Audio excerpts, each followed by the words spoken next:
All right, so we're on the practice exam one, first problem, first part of the first problem, and we're just going to jump right into it. We want to decide if this integral is convergent or divergent.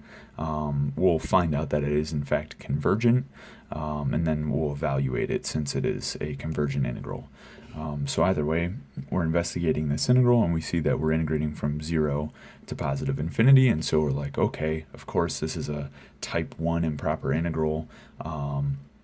So great, I know how to set that up in terms of limits of definite integrals, but you should also notice that we're integrating from 0 and the denominator, at least the square root of x part for the denominator, is equal to 0 at 0, and then making the entire denominator equal to 0. So we actually have a singularity at 0 as well.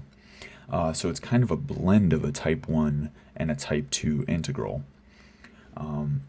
Okay, so that's fine. What we can do is then rewrite it as a type 2 integral plus a type 1 integral, basically just cutting it off at some finite value, like 1, for example. But you'll see, actually, once I do a substitution, that this singularity coming from the denominator is actually sort of a fluke. So you'll see what I'm talking about in 1 second. So the substitution that I want to make is this. So I'll let u be a new variable. It's going to be related to x by being equal to the square root of x. Okay, so if I do that, then I'll see that the derivative, well, the differential du, right, is going to be the derivative of square root of x, which is 1 over 2 square root of x dx. Right, so what I can do now is, of course, take my factor of 2 over to the du. So I have 2 du is equal to 1 over square root of x dx. Okay, and my upper bounds for the integral in terms of u are essentially just going to stay the same for the reason that when I take the square root of 0, right, to get the lower bound, this is just going to give me 0 again. And I know that the square root of x approaches positive infinity as x approaches positive infinity. So these bounds actually will not change. And so it turns out that this integral, I'll just write it like this, is actually equal to the integral from 0 to positive infinity. Du, I also have a 2, so I'll write it out here, divided by, well, I need to write 1 plus x as in terms of u, but of course u squared is equal to x in this case, so this is 1 plus u squared.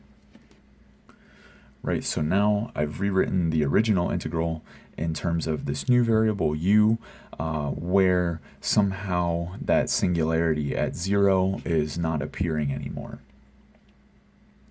Right, and so if we were to be very careful and treat each part, the type 2 and type 1 part, separately, we would also see that those integrals are both convergent, so there's really nothing that we're hiding here, but this is definitely a quicker way of seeing the same result.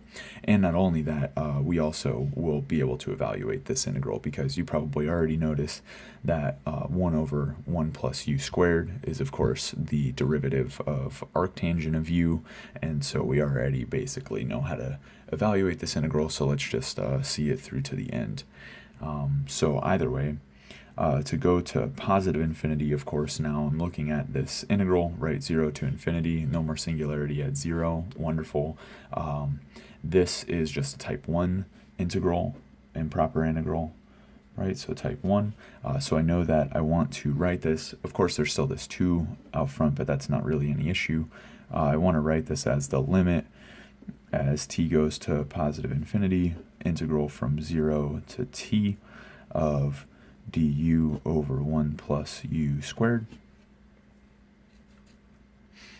Okay, and then I know how to evaluate this definite integral from 0 to t, and of course it's just going to be the arctangent of t.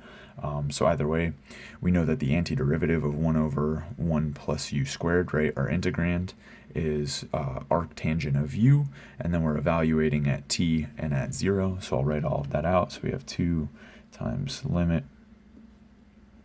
as t goes to plus infinity of, so now this definite integral, right, we said is equal to arctangent, technically, of u, and then evaluate at t and at 0, but we know that when we evaluate at 0, well, arctangent's just equal to 0 at 0, so all we're left with is arctangent of t.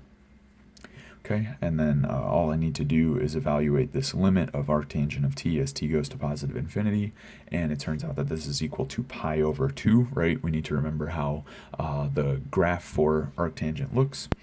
So either way, we have 2 times, like I said, this limit just has a value of pi over 2, right? And so already I know that this is equal to pi, and since I had a finite value, right, there was a value first of all, and this value is finite.